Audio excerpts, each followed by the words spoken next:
ಎಲ್ಲರಿಗೂ ನಮಸ್ಕಾರ.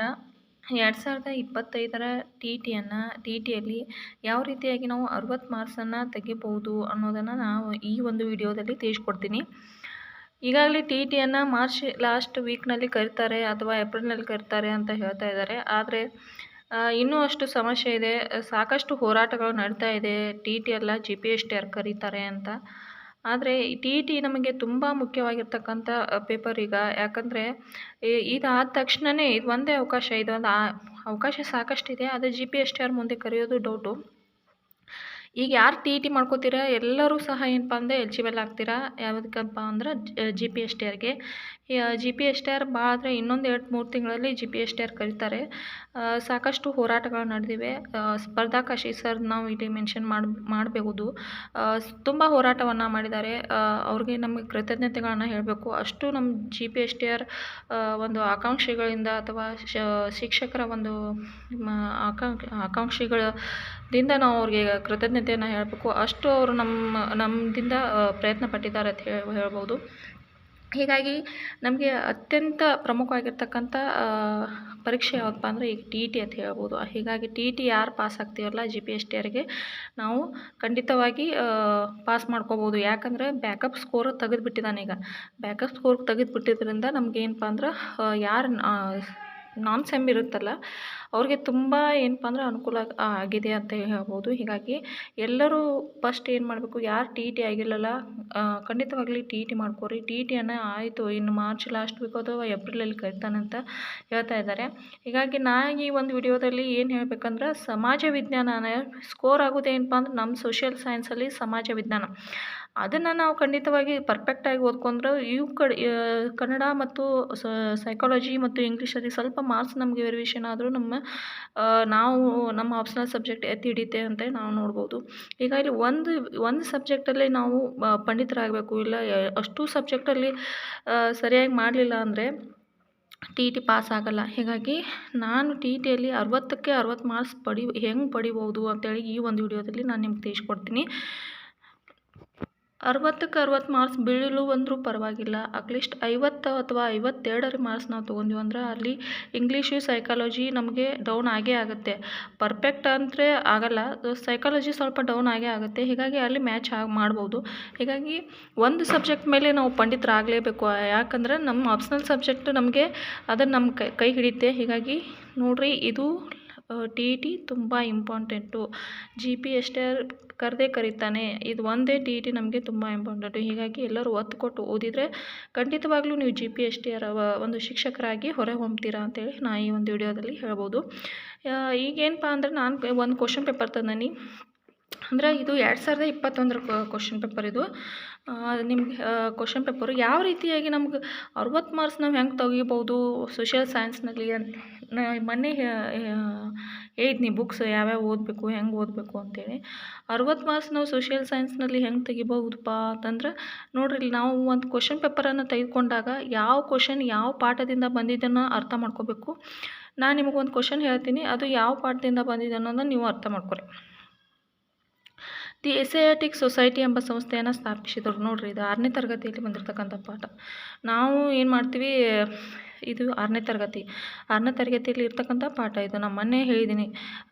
The Asiatic society ಇದು ಯಾವುದು 6ನೇ ತರಗತಿಯಲ್ಲಿ, ಯಾವುದು ಇತಿಹಾಸ ಪರಿಚಯದಲ್ಲಿ ಬಂದಿರತಕ್ಕಂಥ ಒಂದು ವಿಲಿಯಂ ಜೋನ್ಸ್ ಇದು ಪಾಠ. ನೆಕ್ಸ್ಟು ಜಗತ್ತಿನ ಮೊಟ್ಟ ಮೊದಲ ಸಾಮ್ರಾಜ್ಞಿ ಹ್ಯಾಟ್ಷೆಪ್ಸುಟ್, ಇದು ಚೀನಾ ನಾಗರಿಕತೆಗಳಲ್ಲಿ ಬರ್ತಕ್ಕಂಥ ಪಾಠ. ಇದು ಸಹ ಏನಪ್ಪ ಅಂದ್ರೆ 6ನೇ ತರಗತಿಯಲ್ಲಿ ಬಂದಿರತಕ್ಕಂಥ ಒಂದು ನಾಗರಿಕತೆಗಳಲ್ಲಿ ಬಂದಿರತಕ್ಕಂಥ ಒಂದು ಪ್ರಶ್ನೆ. ಮತ್ತು ಕೃಷ್ಣದೇವರಾಯ ಇದು ಸಹ ಏನಪ್ಪ ಅಂದ್ರೆ 6ನೇ ತರಗತಿ. ಹೀಗೆ ನೋಡ್ರಿ, 6ನೇ ತರಗತಿ ಹಿಡಿದ ವರ್ಧಮಾನ ಮಾವೀರ ಮತ್ತು ಬಾದಾಮಿ ಚಾಲುಕ್ಯರು, ವಾತಾಪಿಕೊಂಡ ಎಂಬ ಬಿರುದು ಪಡೆದ ಪಲ್ಲವರ ರಾಜ ಅಂತ ಕ್ವಶನ್ ಕೇಳ. ವಾತಾಪಿಕೊಂಡ ಇವೆಲ್ಲ ಏನಪ್ಪ ನೋಡ್ರಿ, ಇಲ್ಲಿ ಎಲ್ಲ ಗೋರ್ಮೆಂಟ್ ಪುಸ್ತಕನಲ್ಲಿ ಬಂದಿರತಕ್ಕಂಥ ಒಂದು ಅಲಾವುದ್ದೀನ್ ಖಿಲ್ಜಿಯ ಪ್ರಮುಖ ದಂಡನಾಯಕ. ಯಾರೇ ಅಲಾವುದ್ದೀನ್ ಖಿಲ್ಜಿಯ ಪ್ರಮುಖ ದಂಡನಾಯಕ? ಮಲ್ಲಿಕಾಪುರ್. ಅಲಾವುದ್ದೀನ್ ಖಿಲ್ಜಿಯ ಪ್ರಮುಖ ದಂಡನಾಯಕ ಯಾರಂದ್ರೆ ಮಲ್ಲಿಕಾಪುರ ಅಂತ ಹೇಳಿ. ಹಿಂಗೆ ಎಲ್ಲ ಕ್ವಶನ್ಗಳು ಏನಪ್ಪ ಅಂದ್ರೆ 6th 7th ಈ ಒಂದು 6ನೇ ತರಗತಿ 7ನೇ ತರಗತಿಯ ಒಂದು ಸಮಾಜ ವಿಜ್ಞಾನ ಪುಸ್ತಕದಲ್ಲಿ ಬಂದಿರತಕ್ಕಂಥ ಕ್ವಶನ್ಗಳು ಇವೆಲ್ಲ.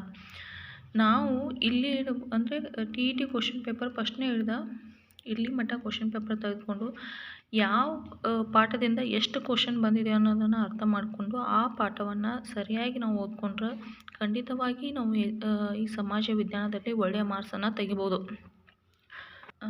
ಜಗತ್ತು ಮಾಯೆ, ಬ್ರಹ್ಮ ಮಾತ್ರ ಸತ್ಯ ಎಂದು ಪ್ರತಿಪಾದಿಸಿದರು. ಇವು ಭಕ್ತಿ ಪಂಥಗಳು. ಮತ್ತು ಇದು ದೆಹಲಿ ಸುಲ್ತಾನ್ರೊಳಗೆ ಬರ್ತಿರ್ತಕ್ಕಂಥ ಕ್ವಶನ್ ಇದು. ದಾಮ್ ಎಂಬ ಹೊಸ ಬೆಳ್ಳಿಯ ನಾಣ್ಯವನ್ನು ಚಲಾವಣೆಗೆ ತಂದವರು ಶೇರ್ಷಾ ಅಂತೇಳಿ. ಈ ರೀತಿಯಾಗಿ ನೋಡ್ರಿ ಇನ್ನೊಂದು ಕ್ವಶನ್, 2ನೇ ಶಿವಾಜಿ ಎಂದು ಪ್ರಸಿದ್ಧನಾಗಿದ್ದ ಪೇಶ್ವೆ ಮರಾಠರು. ಇವೆಲ್ಲ ಏನಪ್ಪ ಅಂದರೆ 6 ಮತ್ತು 7ನೇ ತರಗತಿಯಲ್ಲಿ ನಾವು ಹೆಚ್ಚಾಗಿ ಕಾಣ್ತೀವಿ. ಅದಕ್ಕಾಗಿ ನಾವು 6ನೇ ತರಗತಿಯಿಂದ 10ನೇ ತರಗತಿವರೆಗೆ ಸಮಾಜ ವಿಜ್ಞಾನ ಪುಸ್ತಕವನ್ನು ಕಂಪಲ್ಸರಿ ಓದಿ ನೋಟ್ಸ್ ಮಾಡ್ಕೊಳ್ಳಿ. ನೋಟ್ಸ್ ಮಾಡ್ಕೊಂಡಿದ್ರಿಂದ ಹೆಚ್ಚಾಗಿ ನೆನಪು ಉಳಿತೈತಿ. ಹೀಗಾಗಿ ನೋಟ್ಸ್ ಮಾಡ್ಕೊಂಡ್ರೆ ಎಕ್ಸಾಮ್ ಟೈಮ್ದಲ್ಲೂ ನಮಗೆ ತುಂಬ ಹೆಲ್ಪ್ ಆಗುತ್ತೆ. ಹಾಗಾಗಿ ನಾವು ನೋಟ್ಸ್ ಮಾಡ್ಕೊಂಡ್ರೆ ತುಂಬ ನಮಗೆ ಸಹಾಯ ಆಗುತ್ತೈತೆ ಹೇಳ್ಬೋದು. ಹೆಂಗೆ ಓದ್ತಿರಲಿಲ್ಲ ಹಂಗೆ ನೋಟ್ಸ್ ಮಾಡ್ಕೋತಾ ಇಂಪಾರ್ಟೆಂಟ್ ಪಾಯಿಂಟ್ಗಳನ್ನ ನೋಟ್ಸ್ ಮಾಡ್ಕೋತಾ ಹೋಗ್ರಿ. ನಾನು ಈ ರೀತಿಯಾಗಿ 2021ರ ಕ್ವಶನ್ ಪೇಪರ್ ಇದು. 2021ರೊಳಗೂ ಸ್ವಲ್ಪ ಈಜಿ ಕೇಳಿದರು. 2021ರೊಳಗೂ 21ರ ತನಕ ಈಜಿ ಇತ್ತು T E T question paper. ನಾವು ಮೊನ್ನೆ ಬರ್ತಿದ್ವಲ್ಲ 2024ರಲ್ಲಿ ಬರೆದಿರ್ತಕ್ಕಂಥ ಕ್ವಶನ್ ಪೇಪರ್ ನೀವು ನೋಡಿದರೆ ಗಾಬರಿ ಆಗುತ್ತೆ. ಯಾವ ರೀತಿಯಾಗಿ ಬಂದಿತ್ತಪ್ಪ ಅಂದರೆ ಅದು ಓದೋದ್ರೊಳಗೆ ಟೈಮ್ ಮುಗೀತು. ಆ ರೀತಿಯಾಗಿ ಆಪ್ಷನ್ಸ್ ಕೊಟ್ಟಿದ್ರು.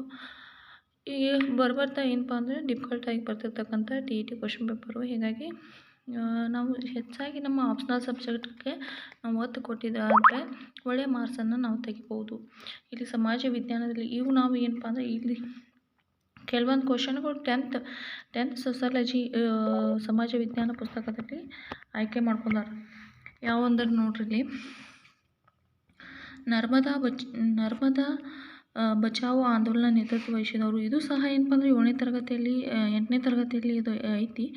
ಆದರೂ ಸಹ ಏನಪ್ಪ ಅಂದ್ರೆ 10th ನಾವು ಪುಸ್ತಕವನ್ನು ಓದಿದರೆ ಇವೆಲ್ಲ ಕ್ವಶನ್ಗಳು ನಮಗೆ ಕವರ್ ಆಕ್ಕವು. ಏನಪ್ಪ ಅಂದ್ರೆ ಲ್ಯಾಟಿನ್ ಭಾಷೆ, ಪ್ಯಾಮ್ಯುಲಸ್ ಮತ್ತು ಭಾರತದ ದಕ್ಷಿಣ ಭಾರತದ ಕೊಡವರ ಧರ್ಮ, ಇವೆಲ್ಲ ಏನಪ್ಪ ಅಂದ್ರೆ 10th ಪುಸ್ತಕದಲ್ಲೂ ನಾವು ಸಮಾಜ ವಿಜ್ಞಾನದಲ್ಲಿ ಕಾಣ್ತೀವಿ. ಮತ್ತು ಏನಪ್ಪ ಅಂದ್ರೆ ಎಕನಾಮಿಕ್ಸ್ ಕೇಳಂತೆ, ಸೋಸಾಲಜಿ ಇದ್ರೊಳಗೆ ಎಕನಾಮಿಕ್ಸ್ ಇವೆಲ್ಲ ಏನಪ್ಪ ಅಂದ್ರೆ 10ನೇ ತರಗತಿಯಲ್ಲಿ ಬರ್ತಿರ್ತಕ್ಕಂಥ ಪ್ರಶ್ನೆಗಳು. 10ನೇ ತರಗತಿ ಪುಸ್ತಕವನ್ನು ಸಹ ನಾವು ಚೆನ್ನಾಗಿ ಓದ್ಕೋಬೇಕು. ಈ ರೀತಿಯಾಗಿ ಓದಿದರೆ ಆದರೆ ನಾವು ಖಂಡಿತವಾಗ್ಲೂ ನಾವೇನು ಮಾಡ್ಬೋದು. ಇನ್ನೊಂದು ನಿಮಗೆ ಟಿಪ್ಸ್ ಹೇಳಬೇಕಾದ್ರೆ ಒಟ್ಟು ಕ್ವಶನ್ ಪೇಪರನ್ನು ಜೋಡಿಸಿ ಆ ಕ್ವಶನ್ ಪೇಪರಲ್ಲಿ ಸೋಷಾಲಜಿ ಅಂದರೆ ಸೋಷಿಯಲ್ ವಿಭಾಗವನ್ನು ನಾವು ಆಯ್ಕೆ ಮಾಡಿಕೊಂಡು ಎಷ್ಟು ಇಯರ್ದಲ್ಲಿ ಯಾವ ಪಾಠದಿಂದ ಎಷ್ಟು ಕ್ವಶನ್ ಬಿದ್ದಾವೆ ಅನ್ನೋದನ್ನು ಆಯ್ಕೆ ಮಾಡ್ಕೊಂಡ್ವಿ ಅಂದ್ರೆ ಆ ಪಾಠಕ್ಕೆ ತುಂಬ ಒತ್ತು ಕೊಡಿ. ಹೀಗಾಗಿ ಏನಪ್ಪ ಅಂದ್ರೆ ನಾವು ಒಳ್ಳೆ ಮಾರ್ಕ್ಸನ್ನು ಸ್ಮಾರ್ಟ್ ವರ್ಕ್ ಅಂತಾರೆ. ಸ್ಮಾರ್ಟ್ ವರ್ಕ್ ಜೊತೆನೂ ಹಾರ್ಡ್ ವರ್ಕು ಇರಬೇಕು. ಆದರೆ ಸ್ಮಾರ್ಟ್ ವರ್ಕನ್ನು ಮಾಡಿದ್ರೂ ಸಹ ಏನಪ್ಪ ಅಂದರೆ ಹೆಚ್ಚಾಗಿ ನಾವು ಮಾರ್ಕ್ಸನ್ನು ಇಲ್ಲಿ ತೆಗಿಬೋದು ಅಂತೇಳಿ ನಾನು ನೋಡ್ಬೋದು. ಇನ್ನೊಂದು ಈ ನೆಕ್ಸ್ಟ್ ಬರ್ತಕ್ಕಂಥದ್ದು ಏನಪ್ಪ ಅಂದ್ರೆ ಬೋಧನಾಶಾಸ್ತ್ರ. ಇಲ್ಲಿ ಬೋಧನಾಶಾಸ್ತ್ರ ಏನಪ್ಪ ಅಂದರೆ ತುಂಬ ಈಜಿ ಇರುತ್ತೆ. ಈ ಸಮಾಜ ವಿಜ್ಞಾನದ ಬೋಧನಾಶಾಸ್ತ್ರ ತುಂಬ ಸೈಕಾಲಜಿ ಥರ ಇರಲ್ಲ. ನಾವು ಅನ್ವಯ ಮಾಡ್ಕೊಂಡು ಹೇಳ್ಕೊಂಡ್ರೂ ಅಲ್ಲಿ ಮಾರ್ಕ್ಸ್ ಸರಿಯಾಗಿ ಬರಲ್ಲ. ಆದರೆ ಭಾಳ ಚಂದ ಕೇಳಿರ್ತಾನೆ ಇಲ್ಲಿ ಹಿಸ್ಟ್ರಿ ಒಳಗೆ ನಮ್ಗೆ ಬೋಧನಾಶಾಸ್ತ್ರ 15 ಮಾರ್ಕ್ಸು. ಅಂದರೆ ನೋಡ್ರಿ ಇಲ್ಲಿ ಇನ್ನೂ ಒಂದು ನಿಮ್ಗೆ ಹೇಳಬೇಕು. ಕೃಷ್ಣದೇವರಾಯನ ಸಾಮ್ರಾಜ್ಯ ವಿಸ್ತರಣೆಯನ್ನು ವಿವರಿಸಿ. ಈ ಪ್ರಶ್ನೆಯಲ್ಲಿರುವ ನಿರ್ದಿಷ್ಟತೆಯು ಈ ಕೆಳಗಿನ ಬೋಧನಾ ಉದ್ದೇಶಕ್ಕೆ ಸಂಬಂಧಿಸಿದೆ. ಏನ್ರಿ ಕೃಷ್ಣದೇವರಾಯನ ಸಾಮ್ರಾಜ್ಯ ವಿಸ್ತರಣೆಯನ್ನು ವಿವರಿಸಿ ಅನ್ನೋ ಕ್ವಶನ್ ಐತಿ. ಈ ಪ್ರಶ್ನೆಯಲ್ಲಿರುವ ನಿರ್ದಿಷ್ಟತೆ ಏನು ತಿಳಿಸ್ತೈತೆ ನಮಗೆ? ಜ್ಞಾನ ತಿಳಿಸ್ತೈತೆಯೋ, ಅನ್ವಯ ತಿಳಿಸ್ತೈತೆಯೋ, ತಿಳುವಳಿಕೆ ತಿಳಿಸ್ತೈತೆಯೋ ಅಥವಾ ಕೌಶಲ್ಯ ತಿಳಿಸ್ತೈತೆಯೋ ಅನ್ನೋದನ್ನು ಅವ್ರು ಹೇಳ್ಯಾರ. ನಾವು ಈಗಾಗಲೇ ಲೆಸನ್ ಪ್ಲ್ಯಾನ್ ತೆಗೆದಿರ್ತೀವಿ. ಆ ಲೆಸನ್ ಪ್ಲ್ಯಾನ್ನಲ್ಲಿ ಯಾವ ರೀತಿಯಾಗಿ ಜ್ಞಾನಕ್ಕೆ ಸಂಬಂಧಪಟ್ಟಿರ್ತಕ್ಕಂಥ ಕ್ವಶನ್ ತೆಗೆದಿರ್ತೀವಿ, ಅನ್ವಯಕ್ಕೆ ಸಂಬಂಧಪಟ್ಟಿರ್ತಕ್ಕಂಥ ಕ್ವಶನ್ಗೆ ತೆಗೆದಿರ್ತೀವಿ. ಇದು ಮಕ್ಕಳಿಗೆ ಏನು ತಿಳಿಸ್ತೈತೆ ರೀ ಕೃಷ್ಣದೇವರಾಯನ ಸಾಮ್ರಾಜ್ಯ? ತಿಳುವಳಿಕೆಯ ಬಗ್ಗೆ ತಿಳಿಸ್ತೈತಿ ಅಂತೇಳಿ ನಾವು ನೋಡ್ಬೋದು. ಏನಪ್ಪ ಅಂದ್ರೆ ಒಂದು ಎಲ್ಲ ರೀತಿಯಾದ ಅಂದರೆ ನಾವು ಈಗಾಗಲೇ ಪಾಠ ಯೋಜನೆಯನ್ನು ಮಾಡಿ ಬಂದಿರತಕ್ಕಂಥ ಆಧಾರದ ಮೇಲೆ ಇವ್ನ ಕ್ವಶನ್ ಇರ್ತಾವೆ. ಅಷ್ಟೇನು ಡಿಫಿಕಲ್ಟ್ ಇರೋಲ್ಲ. ಅಷ್ಟು ಏನಪ್ಪ ಅಂದರೆ ಸಮಾಜ ವಿಜ್ಞಾನದಲ್ಲಿ ನಾವು ಈ ರೀತಿಯಾಗಿ ಮಾರ್ಕ್ಸನ್ನು ತೆಗಿಬೋದು. ಅಂದರೆ ಬೋಧನಾಶಾಸ್ತ್ರ ಅಷ್ಟು ಏನಪ್ಪ ಅಂದ್ರೆ ಸೋಷಿಯಾಲಜಿಗೆ ಸಮಾಜ ವಿಜ್ಞಾನಕ್ಕೆ ಅಷ್ಟು ಡಿಫಿಕಲ್ಟ್ ಇರೋಲ್ಲ. ಹೀಗಾಗಿ ನಾವು ಇಲ್ಲಿ 60ಕ್ಕೆ 60 ಮಾರ್ಕ್ಸನ್ನು ಹೊಡಿಬೋದು. ಯಾವುದೇ ರೀತಿಯಾಗಿ ನಮ್ಗೇನಪ್ಪ ಅಂದ್ರೆ ಸಮಸ್ಯೆ ಆಗೋಲ್ಲ.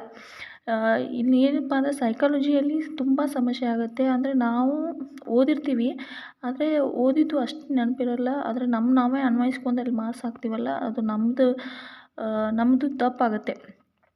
ನಮ್ದು ಅನ್ವಯಿಸ್ಕೊಂಡು ನಾವು ಹಾಕಿದ್ದು ತಪ್ಪಾಗುತ್ತೆ. ಅಲ್ಲಿ ಏನಪ್ಪ ಅಂದ್ರೆ ಅವ್ರು ಕ್ವಶನ್ ಪೇಪರ್ ತೆಗೆದಿರ್ತಾರಲ್ಲ, ಅವ್ರದ್ದೇ ಏನಪ್ಪ ಅಂದರೆ ಕರೆಕ್ಟಾಗಿರುತ್ತೆ ಅಂತ ಹೇಳ್ಬೋದು. ಆದರೆ ಸೋಷಿಯಲ್ ಸೈನ್ಸಲ್ಲಿ ಹಾಗಲ್ಲ. ಸಮಾಜ ವಿಜ್ಞಾನದಲ್ಲಿ ತುಂಬ ಎಕ್ಯುರೇಟಾಗಿ ನಾವು ಇಲ್ಲಿ ಅಂಕಗಳನ್ನ ತೆಗಿಬೋದು ಅಂತ ಹೇಳ್ಬೋದು.